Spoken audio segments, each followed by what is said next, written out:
Halo pemirsa JPR TV dari Sabang sampai Merauke, dari Miangas hingga Pulau Rote. Bertemu lagi bersama saya Mona Azharinisak dalam Kominfo Newsroom. Halo pemirsa JPR TV dari Sabang sampai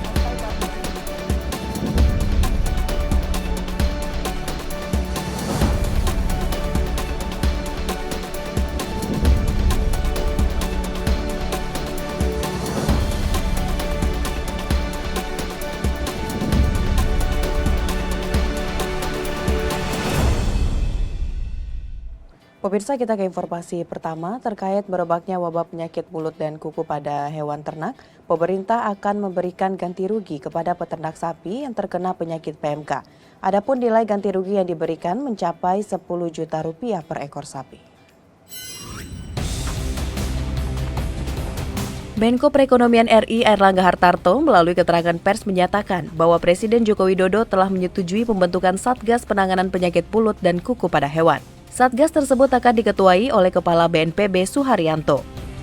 Selain itu, Presiden juga telah menyetujui adanya pengadaan vaksin PMK sebanyak 29 juta dosis vaksin tahun ini. Menko Airlangga Hartarto juga menyebutkan bahwa pemerintah akan mengganti rugi hewan ternak yang dimusnahkan atau dimatikan paksa, terutama peternak UMKM dengan nilai pengganti sebesar 10 juta rupiah per ekor sapi.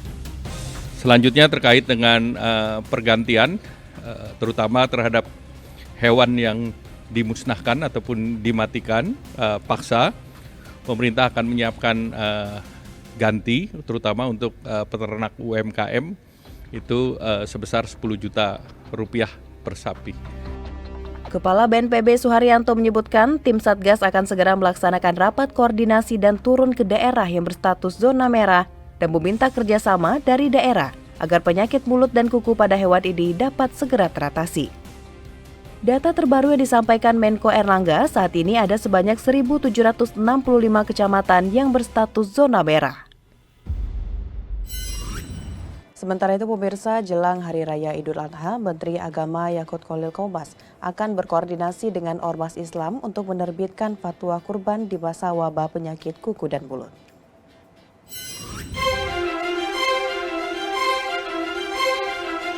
Menteri Agama Yakut Khalil Qomas mengimbau masyarakat untuk tidak memaksakan menyembelih hewan kurban pada Idul Adha 1443 Hijriah tahun ini di tengah merebaknya wabah PMK pada hewan ternak. Menak menyebut terdapat sejumlah pengaturan untuk merespon munculnya wabah penyakit mulut dan kuku PMK. Menurutnya, hukum kurban adalah sunnah muakkad yang berarti sunnah yang dianjurkan dan tidak boleh memaksakan jika kondisinya tidak memungkinkan. Oleh karena itu, fatwa berkurban akan dikoordinasikan dengan organisasi-organisasi masyarakat Islam serta menilai hukum kurban di tengah wabah PMK yang sedang menjangkit di Indonesia. Ini dalam 1-2 hari ini kita akan segera koordinasikan dengan ormas-ormas Islam agar bisa disampaikan kepada masyarakat, kepada publik apa hukumnya korban dan bagaimana korban dalam situasi seperti sekarang di mana wabah PMK ini sedang menjangkiti Indonesia, dan selebihnya tentu kita akan mengikuti aturan-aturan nanti yang dikeluarkan oleh BNPB dan bawahan Pak Menko. Saya kira demikian.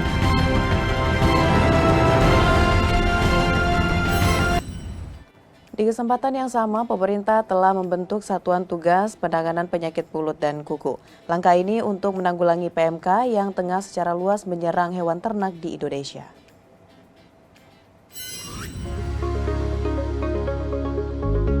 Presiden Jokowi resmi bentuk Satuan Tugas Penanganan Penyakit Mulut dan Kuku pada Hewan.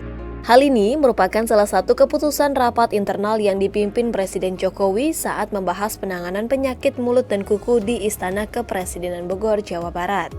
Kepala BNPB Suharyanto selaku Ketua Satgas Penanganan PMK mengatakan, pihaknya akan berusaha secepat mungkin menangani wabah PMK dengan melakukan rapat koordinasi dan meninjau penanganan PMK di daerah. Suharyanto mengajak kepala daerah yang wilayahnya termasuk zona merah penyebaran PMK untuk bekerja sama menangani penyakit mulut dan kuku pada hewan ternak. Tentu saja dalam bertugas ini kami akan berusaha secepat mungkin karena kita sudah punya model pada saat penanganan COVID, sehingga hal-hal yang dilakukan saat penanganan COVID-19 yang saat ini juga masih berjalan, ini akan kami terapkan dalam penanganan mulut dan kuku. Lebih lanjut, Satgas juga mengimbau seluruh jajaran pemerintah daerah, para gubernur, bupati, dan wali kota menyiapkan penanganan penyakit mulut dan kuku pada ternak di Indonesia dengan secepat mungkin.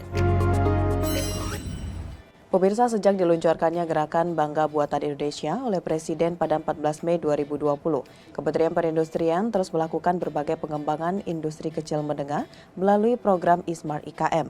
Menperin berharap dengan memiliki sertifikasi tingkat komponen dalam negeri, produk Indonesia mampu mempermudah masyarakat melakukan pembelian produk dalam negeri via e-katalog dan semakin memperbesar belanja pemerintah serta swasta pada produk dalam negeri. Dalam rangka mendukung tujuan utama dari Gerakan Nasional Bangga Buatan Indonesia untuk meningkatkan kualitas SDM dan produk industri kecil menengah, Kementerian Perindustrian terus melaksanakan berbagai program penumbuhan dan pengembangan IKM, salah satunya melalui kegiatan Gernas BBI Legawi Fest di Pulau Tegalmas, Kabupaten Pesawaran, Lampung.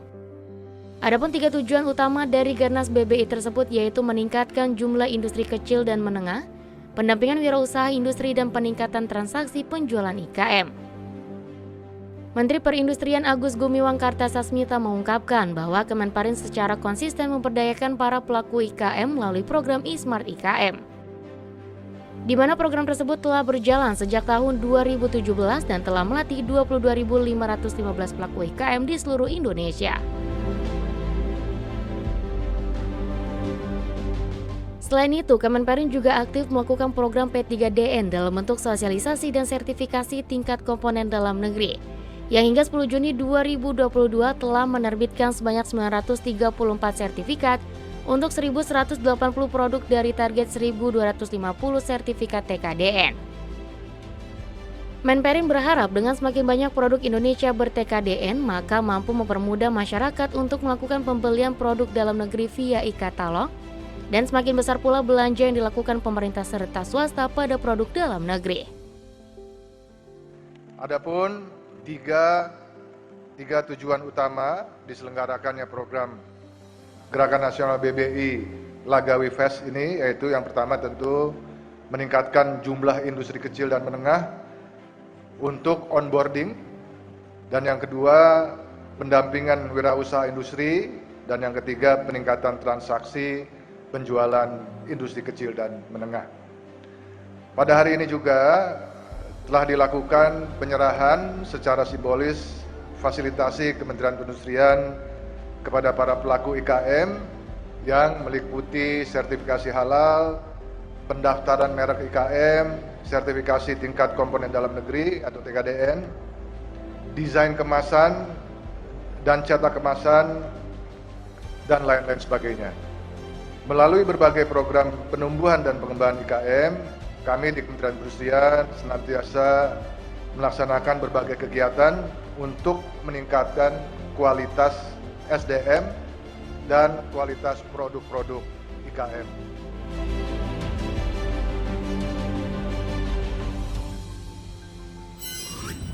Pemirsa, usai jeda kami akan kembali dengan berbagai informasi lainnya. Tetaplah bersama Kominfo Newsroom.